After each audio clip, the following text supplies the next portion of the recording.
Hey everyone, it's Kai from Cool Collectibles back again for another review. This time it's the Bandai Tamashii Nation Star Wars movie realization, Taikoyaku Stormtrooper. For all the amazing figures coming out of Japan, click the link in the description below to head on over to Big Bad Toy Store. They ship worldwide, so definitely check them out. Alright, it took 3 weeks for this thing to get here from the US, but it finally arrived from Big Bad Toy Store, and it was definitely worth the wait. I do love this line, and I do have the other figures in this series so far, except for the recent San Diego Comic-Con exclusive Sand Trooper, which I do hope to get soon. But this one here is the Taikoyaku Stormtrooper, which essentially is the flag bearer or the drum beater, depending on how you want to pose it up. The box art, before I knock over the figure, the box art is the usual classic style of this series. I do love that cover art, and you get the usual pictures of the figure and the accessories on the back, and they're all nicely packed away in the sort of clamshell style. The accessories, so this one here, you'll notice that straight off the bat he does have the 2 holes in the front, similar to the Royal Guard, for example, and that is to attach this drum at the front of him, which goes in this direction. Actually, this nice sort of curly bit is the top part, and the 2 holes that or the 2 pegs that you see there. So the drum itself, it's all sort of plastic. Would have been a nice little bit of a touch if it was a bit of a fabric there. But of course, I don't think there's any fabric in any of these figures. They're all plastic, but the detailing and the paint application is pretty good overall. So it does look have that drum look with the brown outside bit here, and the silver lining on the part where you beat the drum. I do like the weathering on the silver parts here. So to put this on, you pretty much just make sure the figure has the ab crunch there out the way and the chin out the way, and you just pretty much just line it up. The first time I did it, it was pretty tight, so you just need to be careful to align it correctly and not try and snap anything off. You might want to use some hot water or a hairdryer at first, but once you get it on, it's not too bad. So you can see that it's on like so, and you can sort of put his head down a little bit more like that, and there he has his drum, and of course it comes with the 2 drum beating things. I'm sure there's a technical term for it in the instrument world, but you can place it in his hands. He does have a range of hands that he can hold and beat that, or you can just place it along this belt piece here. So this belt piece is the floating sort of piece across the waist there, and you can sort of just slide it in like so, and slide it in the other side. So just be a bit careful of the paint rub, which you can see has sort of started coming off on that side, but once you have that displayed, it's not too bad. So you can have it like that, or you can just sort of slide it back out again. So that's pretty much that part. He also comes with this piece that fits into the hole in the back there. So you just gently, it's probably a bad idea to twist it around like that, like I just did, in case you sort of snap that off. But you can get that in as close as you can to the back armor there. Have it sort of straight, and then the flag just sort of fits in the back there, and it sits like so. And I thought that that might cause a bit of problems with the balance of the figure, but because it's plastic and fairly light, it doesn't really affect it too much at all, and it does look pretty damn awesome as the flag bearer. So I love the way they've done that. And the flag itself, I wasn't actually sure if this was going to be fabric. That would have been a beautiful touch if they managed to do that, but it is plastic and not fabric, but the print work is very nice. Of that's an Imperial symbol there, and they do give it a bit of a kink there, flowing in the wind, so it does look quite nice. so I do like that.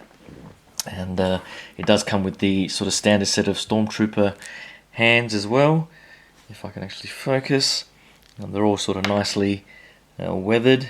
So he's slightly, he's not as weathered as the Sandtrooper, but slightly dirtier than the Stormtrooper, I would say. But the hands are the usual set. And the last accessory is the seashell sort of horn blowing thing. And so you can, which hand can it be? Let me see. You can grab the right hand here.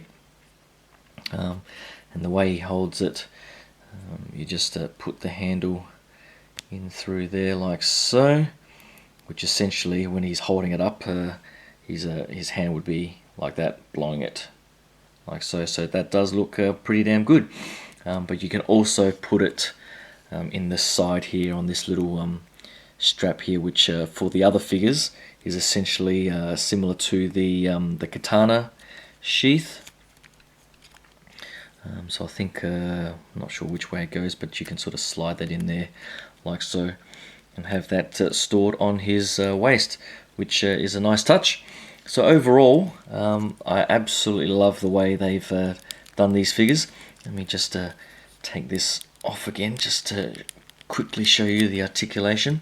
If you've got any of the other figures, the articulation is pretty much on par with all of those. So you get the usual ball joint in the shoulder piece there to give you that articulation. It does angle up and down as well, so it has a bit of play there.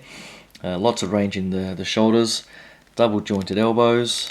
There is the rotation in the shoulder and the bicep as well.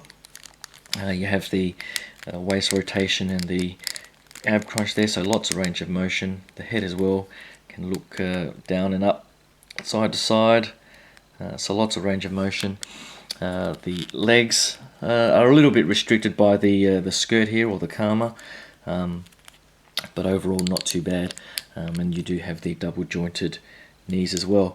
I probably would be a bit careful of the ankle joints.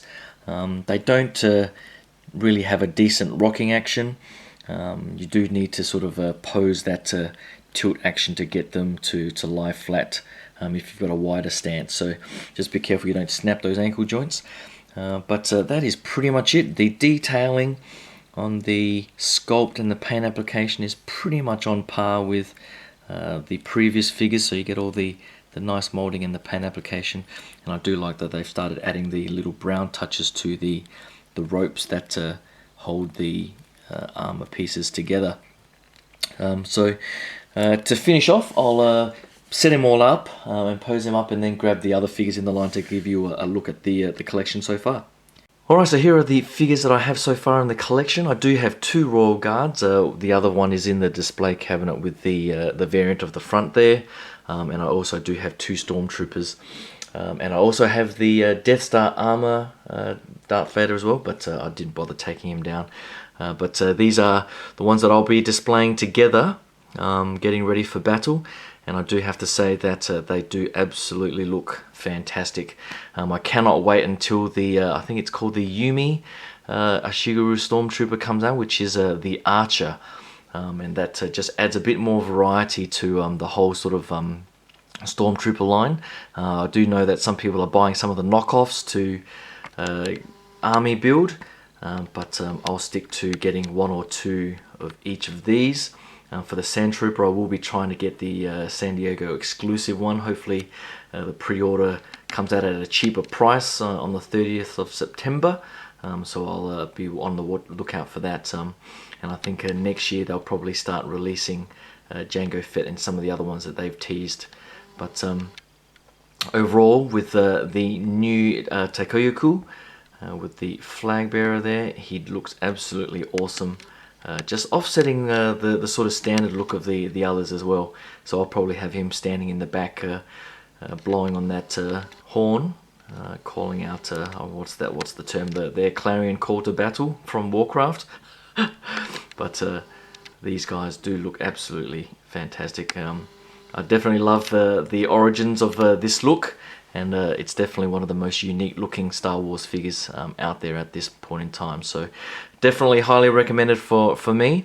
and one of my favorite lines. So hopefully you can click that subscribe button if you like the video and like the review. Stay tuned for all the upcoming stuff I've got. I've still got a few more 1/6 scale figures coming, with Ray and BB-8 coming soon. And I also do have the SH Figure Arts Ninja Turtles from the 80s cartoon, so definitely looking forward to comparing that against the old Playmates ones that I've got. So hopefully you can stick around for that. Thanks again, and I'll talk to you guys soon. Cheers, bye.